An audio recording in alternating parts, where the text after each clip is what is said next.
up, everyone? My name is Morcie, and if you're new to this channel, I help others have a shift in consciousness and heal themselves. Today, I want to ask you the question, do you distract yourself so you don't have to face yourself? I know what that's like. I would distract myself with people, being around people, watching a whole bunch of YouTube videos. I would go places, just anything to avoid the thoughts in my mind that were either trying to push me to do something I didn't want to do yet, that would make me feel as though I'm something that I'm not. Thoughts in the mind. That's really what we're running away from, okay? It's not really like you, but it's the thoughts within the mind. It's the relationship with those thoughts in your mind, your relationship with those ideas in the mind. We run away from them. We're like, I don't want to think about it. I don't want to. And the thing is that you think you're running away from them, but it's still there. They're never going away. You can do whatever you want. They're not going to go away. And I think that is the challenge in this game we call life. You know, when I start to look at life more as a game, then I'm more up for the challenge. And I'm less likely to run away because I'm like, you know what? I'm here living in the world of form. I'm playing in the world of form. We're here temporarily. Life here is just transformation. We transformed in this life into this human body, and we transform out of it when it's time to end our journey here in this world of form and wherever else we go. There's a whole bunch of different ideas about that, but my point here is to say that we are playing in the world of form and life. If you look at life as a game, these thoughts and ideas in the mind, you take them less personally. You internalize the emotions a lot less, maybe even zero, because you're able to look at it like you're a scientist, like you're analyzing it, you're seeing it. You see those thoughts, the thoughts in the minds that came up, they faded away. Now you could see a new perspective of it. Now you can analyze it and see it from a whole nother perspective that doesn't tie to your identity. The thoughts in your mind are not identities. The labels that this world gives, they're not your true identity. And the more you release those things, the freer you feel. The more open you are, the more aware you are. When it comes to facing yourself, remember this. Within you lies the blueprint to overcome all of your challenges. And that blueprint is easily accessed in solitude. In those moments when we're not distracted by the input of others, when we're not distracted by ideas, people, other people's visions, other people's ideas, just anything that's not from you, things just come together.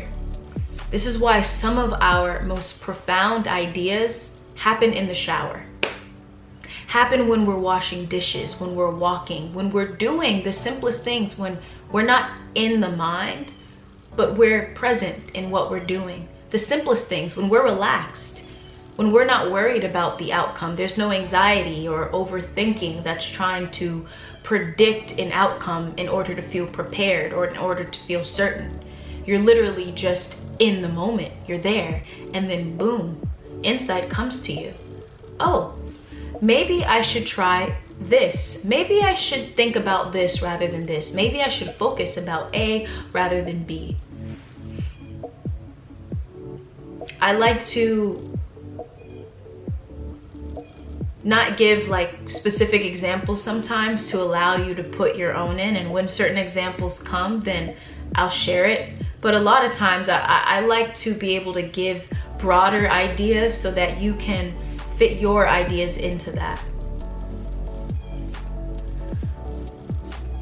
It's in solitude, those moments when you're not listening to music, when you're eating and you're not watching a video, but you're there with your food.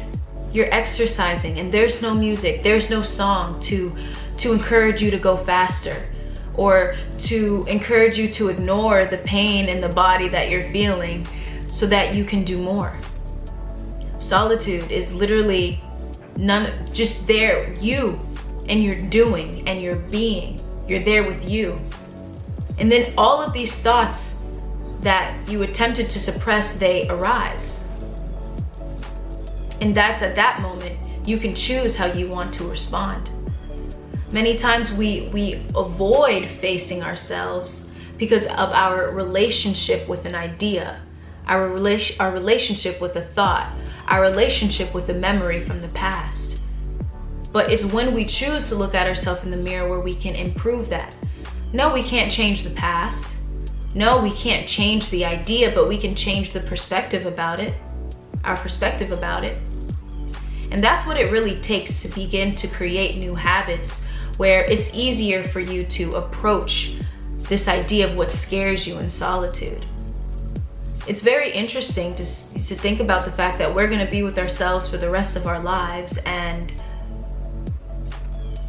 we have this fear of being alone with ourselves. One thing I recognized during solitude is purpose. So many of us, we look for purpose and meaning in the world.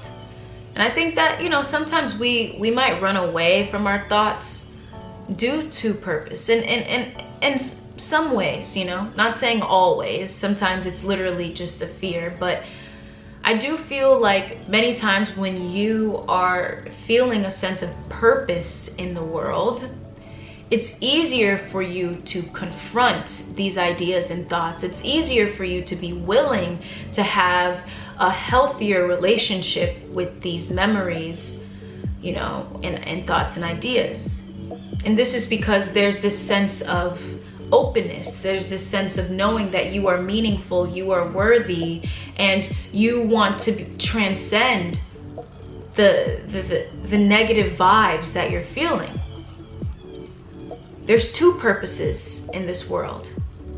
For me, I consider it a receiving purpose and a giving purpose. It matches the inward and outward flow of the universe, giving and receiving, masculine and feminine energy.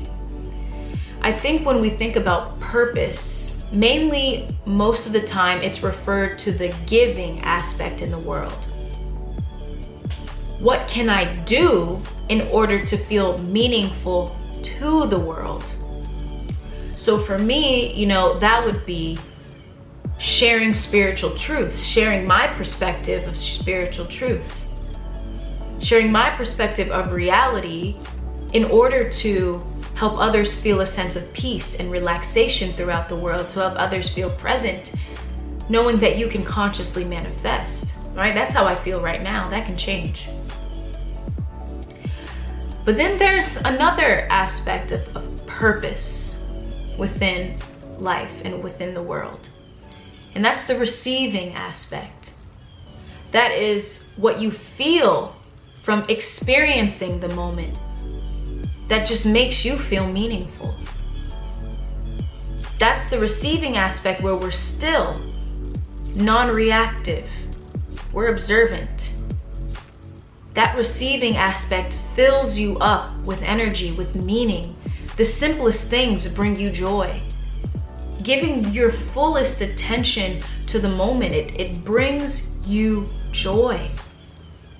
It just flows through you. The little things that you do. This is the moments where you recognize that life is so much more than what you may have, than the ideas you may have received from society, like the ideas of success that society really, expresses so much. When you're in that moment of that receiving purpose, the purpose of flowing with the inward flow, you're receiving what comes to feel like love. It feels like love. It feels like peace. You feel this connection with your inner self. You realize that nothing really matters and everything's going to be okay. And I feel like when it comes to being able to face yourself, to be in solitude, you have the highest chance of accessing that sense of purpose in life in solitude when you're able to face that. You don't even feel this sense or need to be a part of this giving purpose, the outward flow, this feeling to participate in the giving. There are people who have gone through such intense spiritual experiences that all they want to do is just sit and chill in the receiving aspect of reality. Just feeling the flow of life giving to you. I know that maybe what I'm saying can sound so vague, because the thing is that I say this all the time. There really aren't like words to describe that receiving aspect sometimes. This is why we have poets that poetically express how they felt in terms of metaphors and personification and things that it will either make the spiritual experience feel more exaggerated, or it just won't be enough. And so the mind gets so attached to that we build expectations. And that's why it's so important to have your own experience of presence, of receiving. That's what presence is. It's receiving from life. You don't have to do anything. You don't have to do what is meaningful to the world. You can sit and be beautiful like nature. What do you think nature's purpose is, right? Sometimes you might see a beautiful flower. Maybe its purpose is just to be beautiful, just to light us up, just to bring us joy by the vibrant colors. Yeah, of course, hey, it could help with pollination and giving the bees and the moths and the butterflies a little something to do, but if all it did was sit there and be beautiful, sit there and be peaceful, sit there and just be, that's enough to me. That fills me with joy, that fills me with peace. You hold the blueprint to your life. If you're in a state right now where you feel like, oh, I don't feel like I have purpose. And maybe you heard someone say, hey, like, you have purpose just for being alive, but you still don't understand that. There's a point where like, I don't get that. You're telling me I have purpose for being alive, but right now I just don't feel that. Where do you get that? Where do you get that feeling? It comes from being a part of that receiving aspect of life in stillness, diving deep into the feminine energy of the universe, of the world. It's really learning that you don't have to do anything. I think that's one of the things we all have to unlearn, is how not to do. You don't have to do anything. How to relax. It's like we don't know how to relax. We don't know how to not do anything.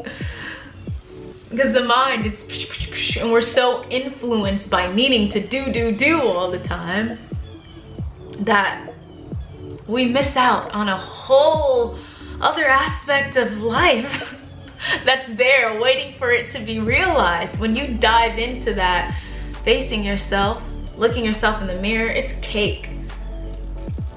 Because you realize those thoughts are like nothing. Like the fears are all just illusions. Like everything is going to be okay. So to sum this all up, all right? You hold the blueprint to your life and explore that blueprint. You can explore it through the receiving purpose. You can explore it through the giving purpose. I've explored it through both. I started off with the giving purpose, then I came to the receiving. Many may want to go to the receiving purpose and then find their way to the giving purpose of life. These are just words I kind of made up myself. I want to try and figure out, it's a term that I kind of made up myself through my own analyzing and observing, but you can call it what you want. Don't get stuck on it, okay? I just want to share with you that there's two purposes in life, and not to be so stuck on what you need to do, but more focus on how you want to feel. you know? Life isn't necessarily a problem to solve, but it's a reality to experience. The more you are open to how you experience, the more you're open to receiving. The more you receive, the more you have to give. The more that flows to you. The less you have to strive, the less you try. You just do. You're just being. You're experiencing the joy of being. You're not trying. Trying means you have an outcome that you're trying to reach, and you feel like you need to strive to get it. Or you can just do.